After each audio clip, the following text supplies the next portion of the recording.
Go ahead, Jeremy. RJ, for you, you end up with the thank you. You end up with the 30 points. I know, obviously, some of the new additions we've talked a lot about, the ball movement, things like that. But with Ingram 6 assists and Cadeau doing what he did, how have they made it kind of easier for you as a scorer, kind of getting some of those looks off? If that makes sense. Credit to my teammates. They know when to find me.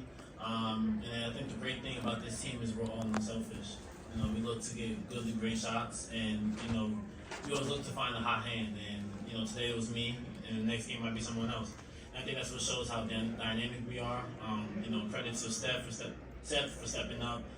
He hit some big time threes. Harrison and Elliott, the way they were able to pitch the ball ahead and have easy transition baskets. That's what we're going to need going forward. So, the new additions to the team members. One thing about them is they're always looking to pass the ball. And for me, being a natural scorer, I think it just makes the job easier. And then just to follow up real quick, I know yesterday you attributed some of the, Villanova's run to kind of, not being able to make shots, things like that. But I guess in a similar situation today, was it really just a matter of making more shots? And what do you think kind of helped you all down the stretch in comparison to yesterday? Sometimes the ball's going to bounce your way. Last game we got some open looks, we just wasn't able to convert them. And, that's just what happens in the game of basketball. But I have confidence in myself, and I've worked extremely hard this off season to not shy away from moments and to not continue to stop shooting the ball. I think in order to get your rhythm back, you got to continue to keep shooting. So that's what I did today. Seth, what kind of confidence did you feel like you had going in the second half there? And when you're set up in the corner and Harrison's crab dribbling in the post there, are you ready knowing that he's such a good passer that he could find you, even if it's the opposite corner? Absolutely. What RJ was talking about, this team is very unselfish, and they always make the right plays. Harrison was absolutely killing yesterday with his outside shot and his mush moves. So we went back to him today, and he made the right play every single time, and just always having the confidence in myself. That's something I worked on the whole summer going into this year. Just having that myself this year, because I know I can do it. It's just big time. Coach, Arkansas player got hot. What do you say to your players when you got players like Seth guarding them and he's smothering them and he still makes the shot and over and over and over? What do you say to your team after plays like that? I say good defense. Sometimes good offense beats good defense, and he was hot and he was getting to his spots.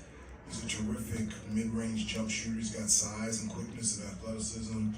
I thought Seth did a fantastic job on him. He made good shots, and so we always talk about let's play good defense, sound defense. And if they make a shot over your hand, then just shake their hand and say good job. But you're gonna have to do it again on the next possession.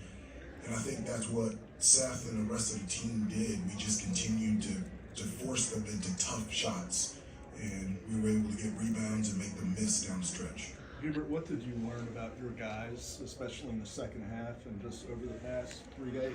Well, the thing that I talked to them about last night was that the only thing that you really have control over is your response and your reaction. Whether good things happen or bad things happen, the only thing that you have control over is how you respond and how you react. So the question on the floor was, how are we going to respond? How are we going to react after losing in overtime to Villanova? And I'm just, I've only been a head coach for 2.5 years. This is the happiest I've been as a head coach because of their response. To come back after a tough loss like yesterday, within 24 hours and play against an unbelievable team like Arkansas, and to be able to make plays down the stretch on both ends like they did in a very physical and tough environment, I'm just so proud of them. Hubert, you must be thrilled in general also, because this is a quad one big-time win, a W, that you guys had a hard time doing last year.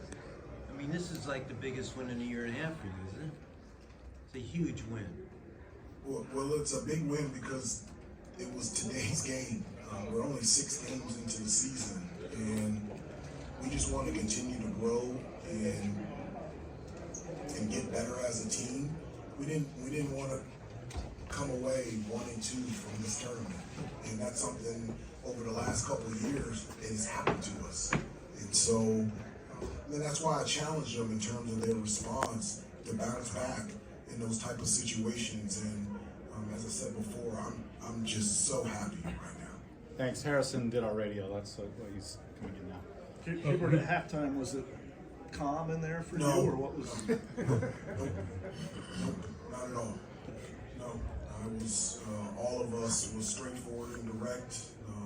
Voices raised, and made sure that it was clear what we were trying to say and the manner in which we were saying it. And so their response in the second half was exactly what we needed.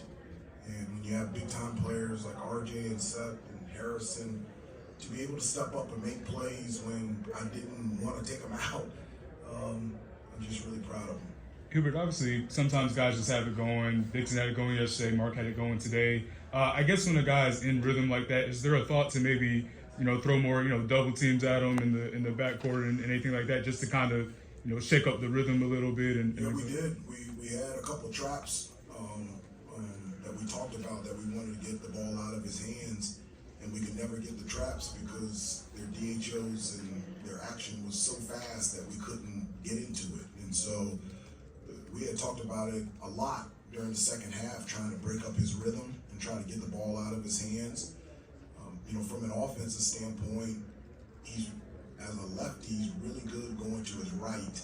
To his left, he's also equally as good, but he's more efficient going to his right. So we started sending him left, and the guys on the weak side started to help out and stop his dribble drives all the way to the basket. So we made adjustments in the second half to try to slow him down a little bit. Let's finish with all the Hubert questions, and then we'll excuse him, and you can finish the players so he can get moving. So any more for Hubert? Okay, one. Coach, this is Weather's second game starting. What have you seen from Weathers to put him in the starting lineup? Was it a matchup, or is it performance, or both? What did you get from that? Jalen Weathers starting. Well, no, Jay Witt has, great athleticism and length, and at that power forward position, that's huge for us. He's really good defensively. We can do a number of different things on the defensive end because of his versatility, and then on the offensive end, he can make threes, but also athletically drive to the basket and make plays and get to the offensive glass. And so that's why we need him out there on the floor, and that's why we need him playing well. Hubert, I wanted to ask you about Harrison and the way he's able to, get into the post and then find guys with the cross court stuff's, pretty nice. No, it's real. Yeah. It's more than nice. It's nice as a head coach to be able to put the ball in his hands and he makes the right play. So whether he wants to score or make a pass to Seth in the corner or draw a foul and get to the free throw line, he's really good at that. I mean, is that something that maybe is becoming another facet of your offense? He obviously has that ability, but maybe it's becoming more, prominent for you guys to let him just sort of go and distribute, because he's looking as he's going down in there. It's like, you think that could help you guys maybe even more than you thought it could? Yes. So I want that more. I do.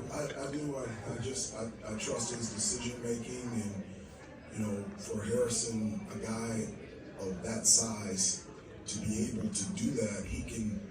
It's hard because if you put a smaller guy on him, he can score in the post. You put a bigger guy on him, he can take him out on the perimeter and drive, and then it puts them in a.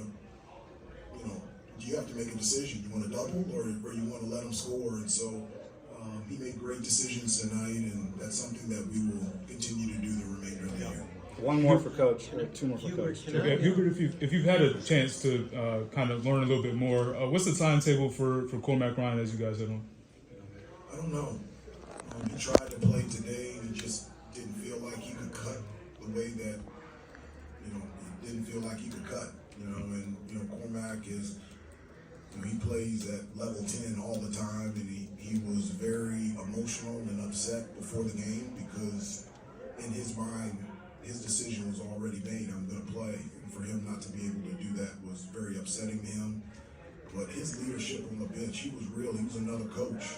And so he was very vocal about what we needed to do out there. And he was a part of the team as if he was out there on the floor. Andrew and Curry. Hubert mentioned not wanting to be 1 and 2, obviously leaving the Bahamas players, what can be the carryover effect of this? I mean, it seems like this was almost like as much of a must-win as a November game can be. I mean, what do you hope is just a carryover going forward out of this? I don't know what a must-win November game, 6th game of the season. But you did say you didn't want to be 1-2. Yeah, I did. I did not, and this was an important game. It is. I'm not, taking that lightly. This was a very important tournament. This was a very important game. We have a non-conference stretch that is real, and so this was really important for us. And so I'm glad that we were able to respond and come away against victory against a really good Arkansas team. Well, that's why I asked about the quad one win. Wasn't this a key game to get such a great experience for Seth and for Cadeau as well? Yeah. I mean, these guys haven't played that many minutes. And this game was terrific for them, right? Yeah, well, one of the things that I always tell them is that your number is going to be called. I can't tell you when, where, how, and the manner in which you're going to be called, but when your number is called, your job and your responsibility is to be ready. And Seth was ready, Pax was ready, Elliott was ready, Jay Wash was ready.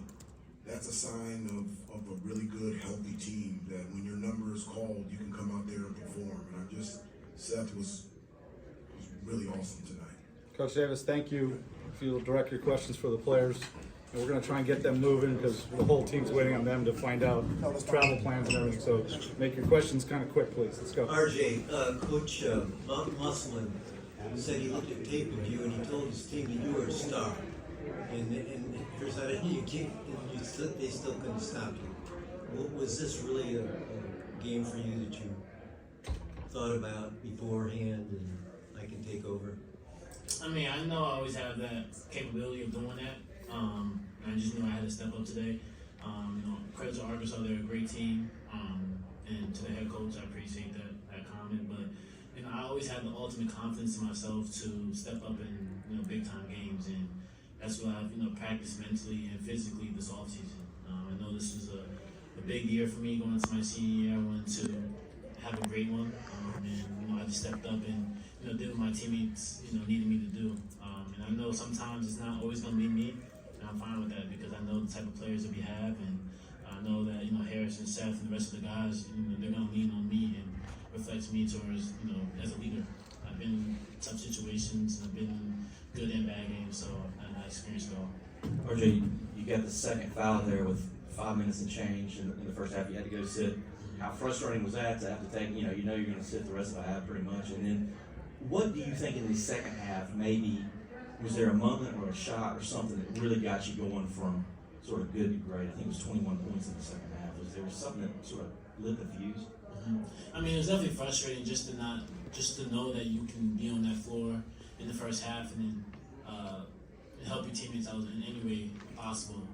And for me to get my second foul and have to sit the remainder of the quarter definitely stuck with me because I know I was been out there and chipped in some way. And then going into the second half, as soon as the clock hit 20, I was already locked in. And I think that's what the fuse you're talking about.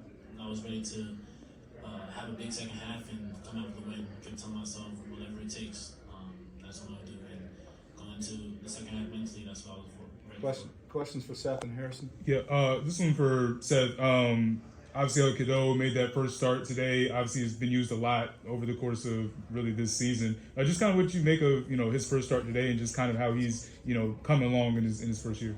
Elliott played great. I think Elliott, he's getting comfortable and more comfortable each and every game, and he's really starting to play like himself each and every game and take ability of his assets.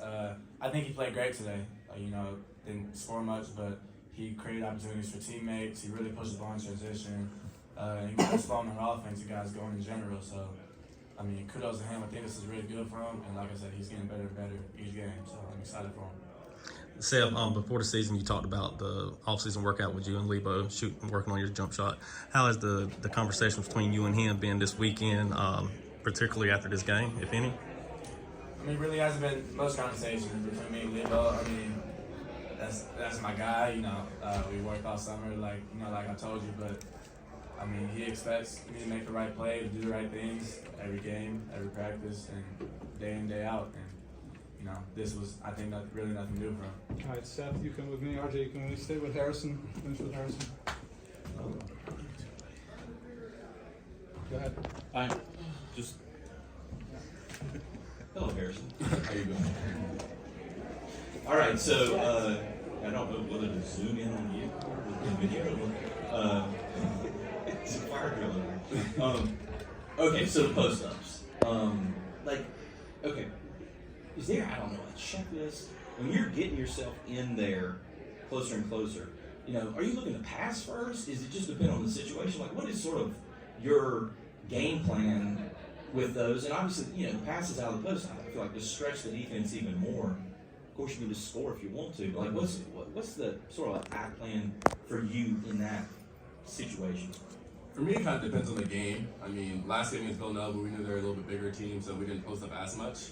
But against Arkansas, we knew that I had an advantage on the wing against all four of the guys, all four of their starting 1, 2, 3, and 4. So I knew that when I get to the paint, looking for my shot first, I kind of, the first few times I went in there, I knew I was going to try to score, and establish that. And they came in double, would turn me over a little bit. On the bench, one of the timeouts, he had an iPad, and Coach Marcus Page showed me a little film, and he said that if I go a little bit lower in the post, it opens up everything. So kind of my checklist in the second half was to catch, make sure no doubles coming from the baseline, and just look on the middle. If I'm one-on-one, go score. If not, make the right play.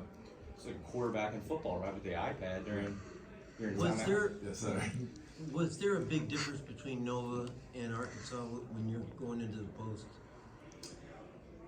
Yeah, Arkansas was way more active off the ball. Number 6, I think his name was Layden Blocker. We'd watch film that he was an elite defensive player off the ball. Like, he'll come out of nowhere when you're not looking. And he got me like 2 or 3 times, and then I kind of stopped turning my back as much and opened up and faced up a little bit more so I could see him.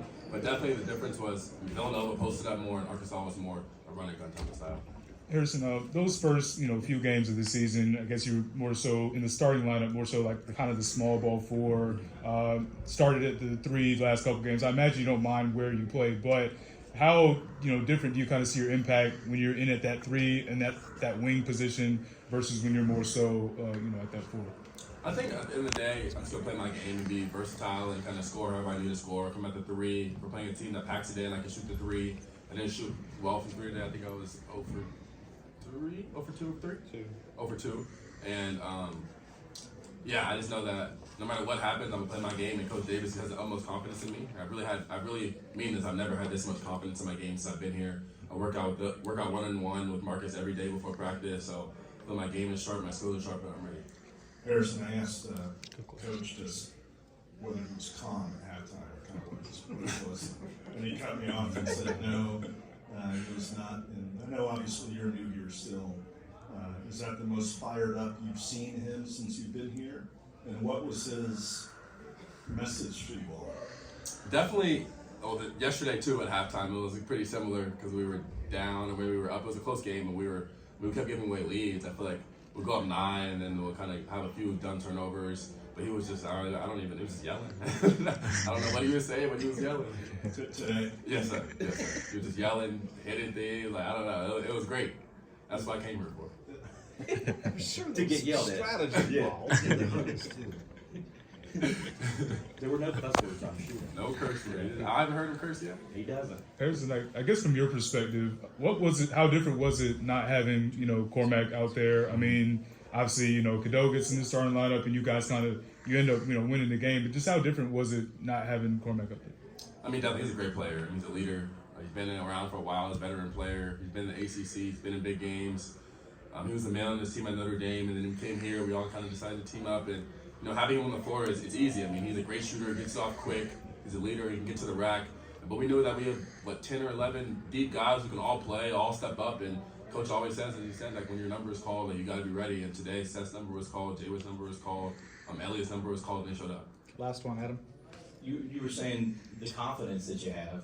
Like, do you feel like you're unlocking some different levels to your game? Levels that you knew you had, but do you feel like that's happening now? 100%. I mean, the freedom Coach Davis has told me, Harrison, go play your game. Like, whatever's going to happen is going to happen. I mean, we're going to watch film, but at the end of the day, like, whatever you think is going to happen, I trust you, trust your decision-making, I trust your shot-taking, so I can kind of do whatever I want on the court. And, I mean, when your coach says that to you, when the head coach says that to you every single day in front of the whole team, I mean, how can you not have the most confidence in the world? Officially, how much weight did you lose? I feel like it varies. It varies. Right now, I'm probably a little down, so I'll probably say around 25, maybe. But I definitely got a lot stronger because I'm lifting more. But I was at 25, around 25. You're not 235 anymore, though, are you? No. What are you? I'm in the 220s. Okay. Depending on the day, like 220. I might be low 220s, I might be high 220s, depending. After this tournament, I'm probably like 220. Yeah, 219. All right, here we go. I got you. Double machine. Thank y'all.